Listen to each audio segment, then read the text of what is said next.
Shulchan Aruch, Siman Reish Lamed Aleph. Why are you there?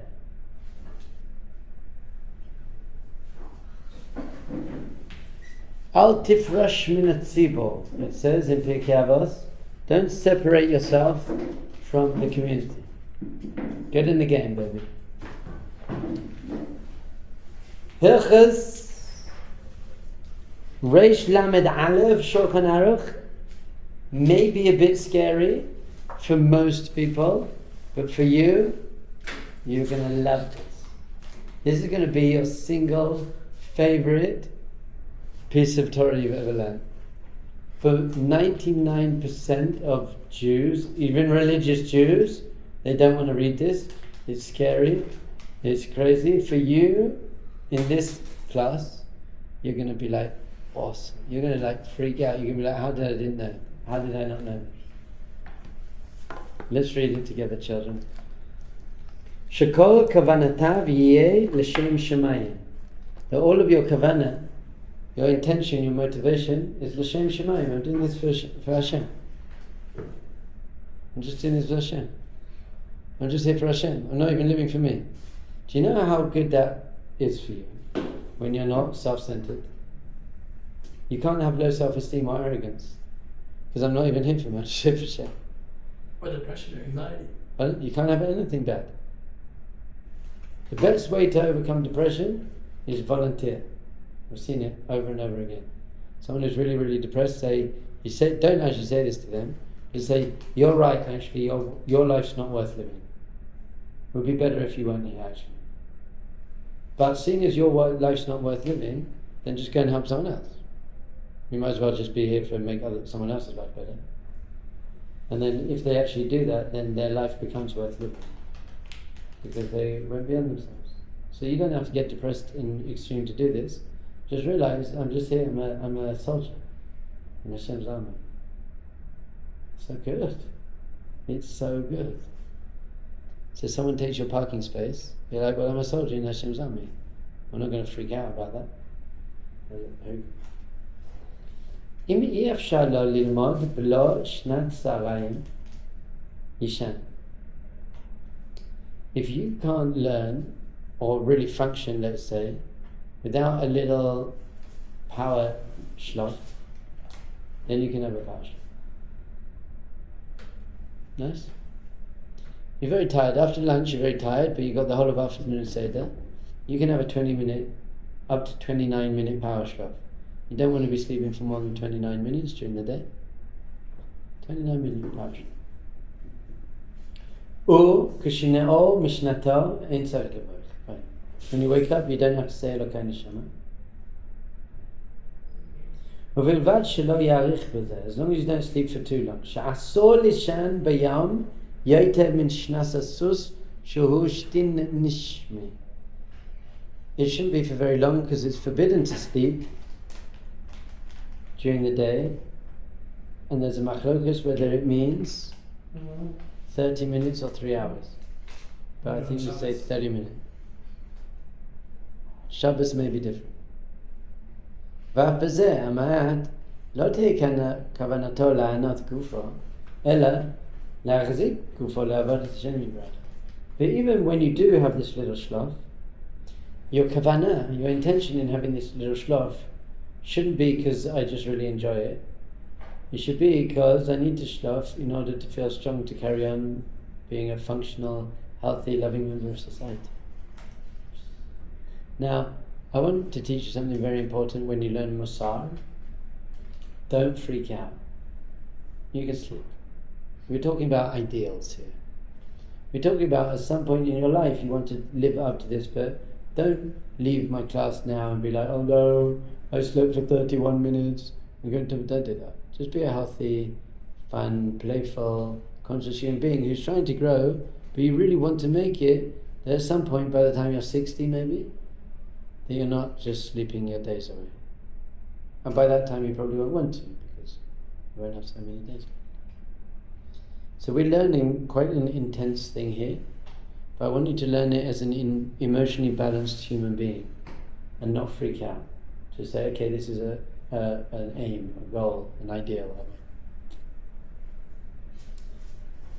So your kavanah when you sleep shouldn't be for because it's fun. It should be so that what is sleep for is to refresh me.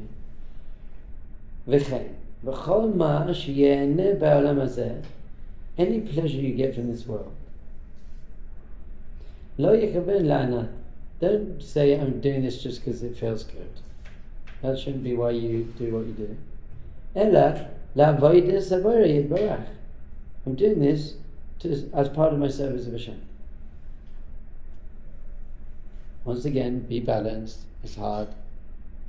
But let's say you go and have a couple of beers on Thursday night and some pizza with the boys.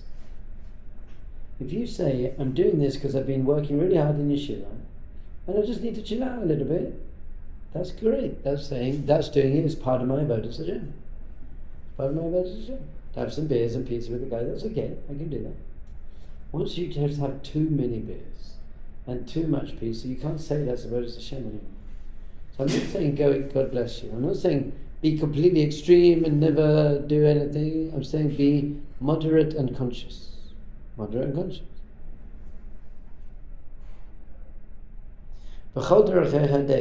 As it says, we should know Hashem in everything we do. It's not like you pray and you do mitzvahs and you learn Torah and that's when you're spiritual and then the rest of the time. No. It means changing diapers and going to work. That can be part of your spiritual avodah. One day you're going to leave yeshiva and you're going to get a job and you're going to support your wife and family, your wife and children. And let's say your job isn't teaching Torah, it's being a real estate agent. Is that not spiritual? Well, it depends. You could have a Torah teacher who's just thinking about women all day, and you can have a real estate agent in Brooklyn who's thinking about Hashem all day and treating his customers really well and his clients and his employees. So it's not about what you're doing, it's about who you're being whilst you do it and what your intention. You can be a street cleaner who's thinking about Hashem and smiling at people all the time. So it's not so much about what you're doing, but make sure that to the extent that you can, without going crazy, have as your main kavanah, your main intention, I'm serving Hashem. This is part of my avodah. So paying your bills and your rent, that's part of your avodah Hashem, because Hashem wants you to look after your wife and children. That's being spiritual within the business world. Yes. What about, you give the example of a couple of beers on like a Thursday night to relax after learning a lot of yeshiva, but what about the example of, let's say, travel, right? I haven't traveled that much, I'm young, but I want to travel a lot. To see Hashem's beautiful world. So that's the if you say, I want to travel because I want to sleep with Japanese women and maybe then, that's not okay. If you say, I want to go see the Himalayas, God made a beautiful world. So that's beautiful. Sometimes when I'm traveling and I see something cool, there's like, I don't know if it's a segula or if it's just a minhag to say, Marabu Masech Hashem. Beautiful. So that's enough of a... Beautiful. That's enough of a... We even have a bracha on seeing beautiful things. Not, you don't necessarily on everything, but if you see the Mediterranean Sea after 30 days, we have brachas on the beautiful world. So Hashem wants you to travel. In fact, there's a Gemara in the Yerushalmi that says you're going to have to, there's an accounting for all the pleasures of this world that you didn't have in a kosher way. Hashem says, I made the Himalayas, why didn't you go and see the Himalayas? Why didn't you go and see the Alps? Why didn't you go and see Maktesh Hariman? Why didn't you see the beautiful world? Hashem wants you to travel. He doesn't want you to travel to go partying and sleep around. He wants you to travel to broaden your mind and your experience and see the world. Does that include man-made creations, like big cities like Tokyo, or is it just... I feel less so, because you can't say Ma'arabu Ma'asecha when you see Tokyo.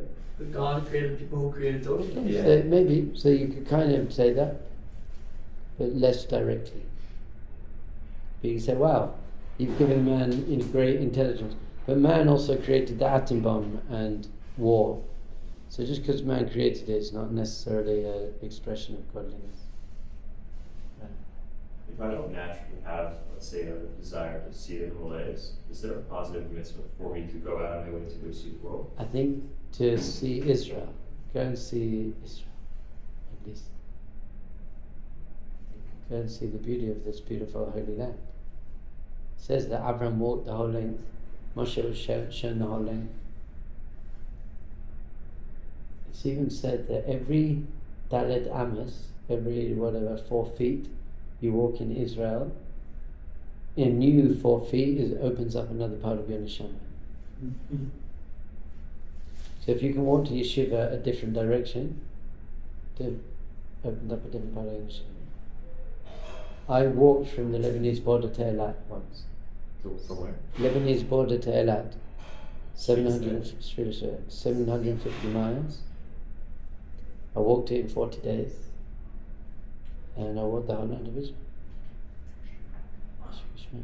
How long did it take you?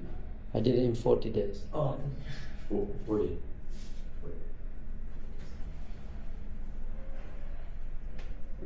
So yes, how about playing music? Music, is that good or bad? Well, it depends. It either connects you or disconnects you. If it's angry music, then it's disconnecting you, and if it's beautiful, uplifting music, it's connecting you. How about going to the gym? Well, if you're going to the gym to be ripped and try and manipulate women and walk around with your top off and be egotistical, it's disconnecting you. And if you're going to the gym to let off steam and be strong and healthy and emotionally balanced, then that's great. Everything in life, basically, is either distracting you and distancing you, or if you're used with the right kavanah, with the right intentions, to bring you close. How about doing art? No, art is bittul Torah. That's not true. Hashem wants you to do art. If you're an artist, to express yourself, do beautiful art, music, dance. Some healthy self-expression is opening up your soul. It's good for you.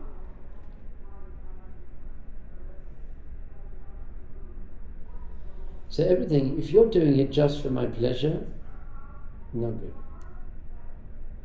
The pleasure you get from these things is just a reward, it's a bonus, it's a nice thing. Once you make pleasure the goal, you messed up the system. Pleasure is not the goal, connection to Hashem is the goal. Becoming great is the goal. So once you make pleasure the goal, you don't become great and you don't connect to Hashem. So without being over OCD, neurotic, weird, when you sit down to eat, apparently they serve like cholent on Thursday night. Do you really need to eat cholent at 11 o'clock at night? Is it? Now, to be honest, why not? A little bit, it's part of the zak. You're in yeshiva, why not? But in general, just be a little bit more conscious. You don't have to eat it just because it's there. That's it. So in a very conscious and self-compassionate way, ask yourself, is this really getting me closer to my soul and Hashem? And if it's not, you want to start doing it a bit less. some things I enjoy doing, but for example, I enjoy going and eat a steak. I don't feel like how's that getting me closer to Hashem? It's definitely not. So I should stop eating steak, you're saying? That would be the ideal, apart from on Shabbos.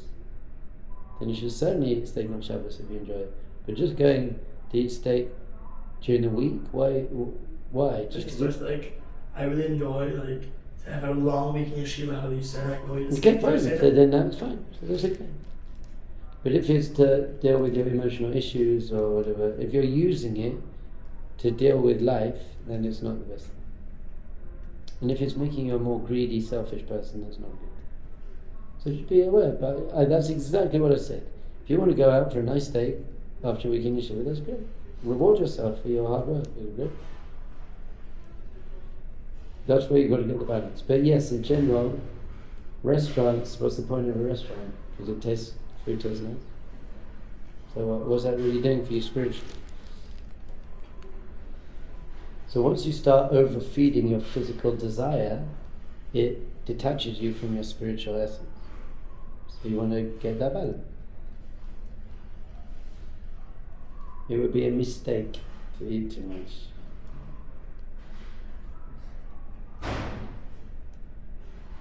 Mistake. Mistake restaurant. So logically, a restaurant could be technically Steak on Shabbos. Beautiful, beautiful steak on Shabbos. And you'll enjoy it more because you didn't have it during the week. You say, you know what, I'm going to save that because that's my greatest pleasure. I'm going to save that for Shabbos. Then you'll get the pleasure of self-control during the week, which is a great pleasure, which brings self-respect. And you'll get the pleasure of the steak on Shabbos. You can get everything. Judaism's like, have everything. I want you to eat steak on Shabbos. With mayonnaise.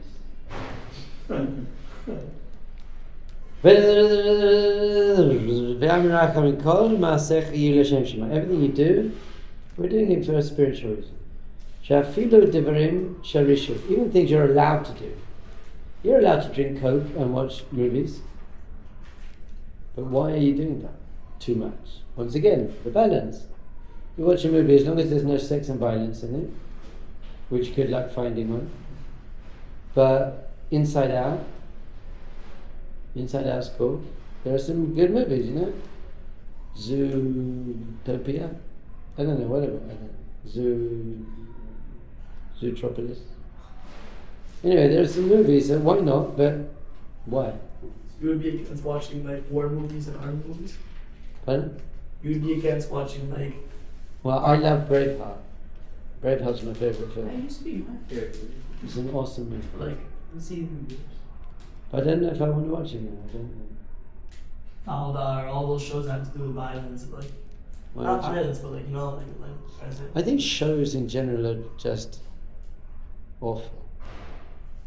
It's other people's messed up lives. Your life is messed up enough already. You don't need other people's messed up life to make you feel better.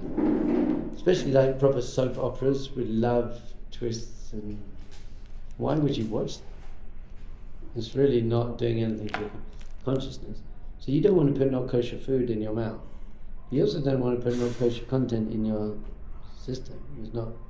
Yeah, but it's really gripping. Yeah, but why do you want to be gripped by that? It is gripping, but I want to be gripped by God. Is putting on tefillin gripping? Now it's very hard to make tefillin gripping when you got soap operas, because soap operas are much more gripping because they move and they make noise, whereas tefillin don't. That's why I'm creating a brand of tefillin that flashes and make noise, so that people can just play the one. It's like and every it's like red, orange, yellow, green. It's like and like whoa, tefillin are cool, dude. Like these tefillin are like awesome, man. FOMO, YOLO.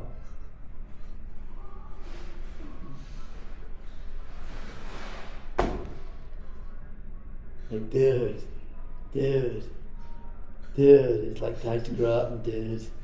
Man, gnarly, dude. Those babes on the beach and the brewski, man. We had some brewskis, the babes, the surf, like awesome, gnarly, dude. Pothead, man. Like, you're not, you're a yid. You're a yid. You're a holy, sweet, beautiful Jew. Love tefillin. Maybe you should roll up and smoke your tefillin. What? We should get tefillin that like smokes, and people would put them on. A lot of people put them on. Well, not just put them on. Board games? Yeah, on Shabbos. I play Rummy Cup with my kids because that makes them feel happy, but I'd kind of rather not. Because like it's just like a competition. It's not like. It's like it's nice. I think board games are okay. Yeah. With friends or just with kids? No, I wouldn't play with my friends. Yeah. We got maybe chess. Mm-hmm. Although in chess you get very competitive. But chess is the only real game. There's no other real game. Oh, backgammon. What? Other. Backgammon's dice. Dice is not a real This is game. not random. It's If you got the world's best backgammon player Okay. and I played 100 games against him, I would win 2. Or 1. I'd win 1 or 2. If You're I that got bad. the world, if you got the world's best backgammon player, We played 100 games, I would win one. Because dice are dice, man. As long as I can. I think you would way more than that. Well, maybe even more, but I'm being nice. Yeah. You get the world's 10,000th best chess player, I won't win once. And I'm pretty good at chess. Chess is the only game. Or goals. What? Go, you know the game go. Okay, go, it's chess. That little makes bad being fun. It's a little. Okay, cute, but it's not. It's cute. I hear that. It's cute, but when it comes to actual skill, like any card game or dice game, Poker. I could win a hand against the world's best poker. No, but poker, if you play for at least one, like some types of poker, if you play it for a long time, then the higher skill it is, because the. No, I believe that's good, definitely. That's what I'm saying. I'd win one time. But one time you get pocket aces and I know what I'm come saying. Like if you play for a good amount of time, not like consecutively, you can do like one round a day, whatever. The longer you play, the less the luck influences how much money you're making. Because Right. so it's like there's obviously luck, but it's the chess. It's like the chess for cards, kind of. For at least for long term plan. If you play one hand, then yeah, it's like almost very much luck. But because of the betting and because of whatever and the psychology, whatever, it's just sidetrack. It's fine. Chess. Going Machas. back to what you said. Chess is all about Machas, the Shechina. Chess. Going back to what you said about the beers and the beach and all of that. One can still enjoy with one's friends and go to the beach. We do in Yeshiva, we go out and we have a beach day and we throw a ball around, it's nice. We do? Usually towards the end of the month we go for a beach day. In Ashdod there's a men's only beach and all the rabbis go and we go and we swim and we throw a ball and we sit and we have beers and it's cool, we do that. I think that's part of avoda, chill and be normal. But not if that becomes kind of your highlight of your life, not if you're living for that, but yeah, once in a while to... It's like a separate thing. Like your main priority is being here and. But the truth is, what do you think I actually enjoy more? A day on the beach or a day helping people live great lives? I just actually enjoy it more. I find meaningful things more actually enjoyable and pleasurable than throwing a ball on the beach, which I do like as well, but not nearly as much as teaching and learning and growing, and it's just not in the same league. So the more meaningful your life is, the less kind of Less entertainment. attracted to those type of things. You don't need that. I'd like that. I just don't have time. I just don't need to watch movies because I've got so many amazing things to do. Because at night I'm writing books and running mindfulness courses and helping people with their life. So I don't have time to watch a movie. I'd love to watch a movie. I really would, and it would be great. And I think it would be halakhically fine. But what am I going to take out of my day to do that? Spending time with my wife and children? No. Spending time exercising, meditating? No. Spending time going to the mikveh and davening? No. Spending time learning and teaching Torah? No. I just don't have time for it. So in fact, the more meaningful your life is, the less entertainment you need. I just don't need entertainment. I'm entertained. I find meaningful things really entertaining. But you have to know where you are on your journey. I did lots of things when I was younger. I just found jumping on the table, downing wine from that bottle, I found that really enjoyable. That wasn't you. Yeah, it wasn't me. So someone once said to me, no, Rebbe, you can't do meaningful things all the time, you also have to have fun. That is really fun. And I said, that is fun. I find that more fun than you, but I find this fun. You think I don't find this fun? Looking at your faces when I tell you to sort it out, I find it fun. It's fun for me. Fun when I find you think you're happier than me because you go to the beach and smoke weed and watch pornography and masturbate and eat pizza.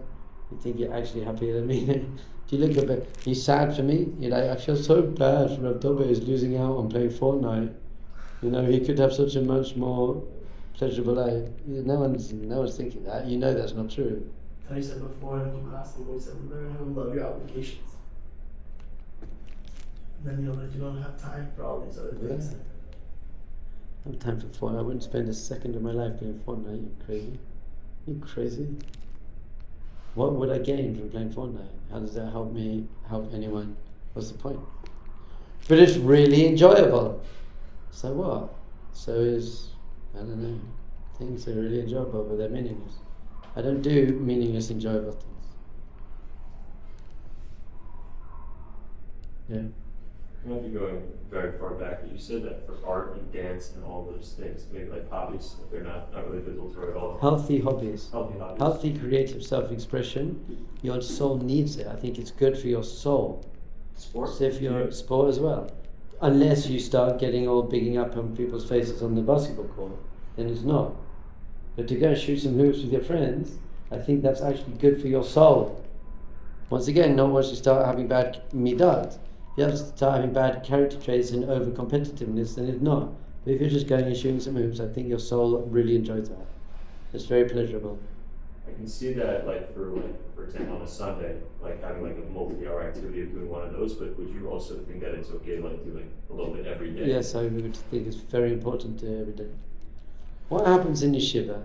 People come to yeshiva. The first thing I ask them is, "What do you love doing?" So they say, "Art, music, whatever it is they love doing."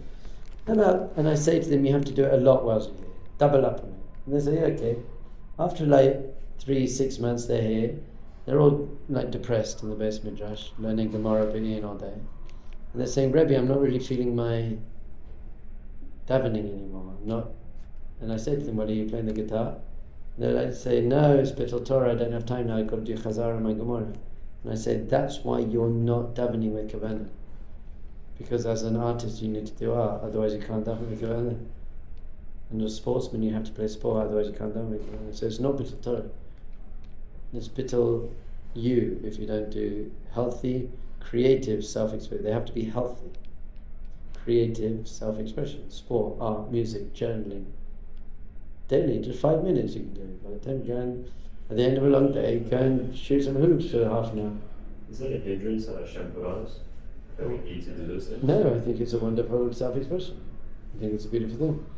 What's your take on watching sports and rooting for a team or something? I think 12-year-olds can do that. I think it's very, very sad if you have a 20-year-old who's actually upset that their team, and a 40-year-old who shouts at his wife and children because his team lost. That's psychotic. So watch the sport. We like watching sport, it's nice, but don't enjoy actually watching care. your team. Yeah, but I don't care if they lose. Be like, hey, so I enjoy watching. And people, especially sport, it's weird. People are like, "We won!"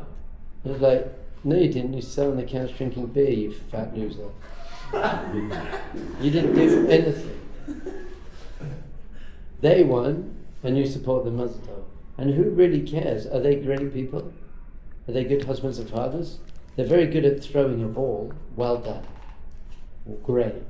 Well, it's very entertaining and exciting. Great. So have that a little bit, but don't cry if you lose or get upset and talk about it and put people down and say, "Yo, mama, your football team, yo, this, yo."